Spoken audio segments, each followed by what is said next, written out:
বেঙ্গালুরুতে IPL trophy উদযাপনের ঘটনায় পদদলিত হয়ে ১১ জন নিহত ও ৫০ জনেরও বেশি আহত হয়েছেন। ভারতীয় ক্রিকেট বোর্ড ১৪ জুন এই বিষয়ে জরুরি বোর্ড সভা ডেকেছে।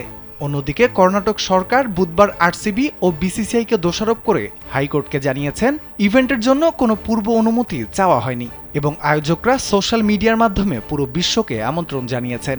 রাজ্য সরকার যুক্তি দিয়েছেন ইভেন্টের নিরাপত্তা, গেট ও টিকিট ব্যবস্থাপনার বিষয়ে আরসিবি ও বিসিসিআইয়ের মধ্যে একটি চুক্তি ছিল। বেঙ্গালুরুর এই ঘটনায় ৬ জুন ফ্র্যাঞ্চাইজির মার্কেটিং প্রধান নিখিল সোসালেকে এই ঘটনার সাথে জড়িত থাকার অভিযোগে গ্রেপ্তার করা হয়েছে। এদিকে আরসিবি প্রতি নিহতের পরিবারকে ১০ লক্ষ টাকা করে ক্ষতিপূরণ দেওয়ারও ঘোষণা দিয়েছে। জেনেক্সে শিফট করো, লাইফকে লিফট করো। ১৪ জন জরুরি বোর্ড সভায় আইপিএল ট্রফি উদযাপনের বিষয়ে নতুন নিয়ম প্রণয়নের আলোচনা করা হবে। এছাড়াও এই সভায় আলোচনা করা হবে ২০২৬ সালে নিউজিল্যান্ড সফরের ভেন্যু এবং ২০২৫-২৬ ঘরোয়া মৌসুমের সময়সূচি চূড়ান্ত করার বিষয়টি।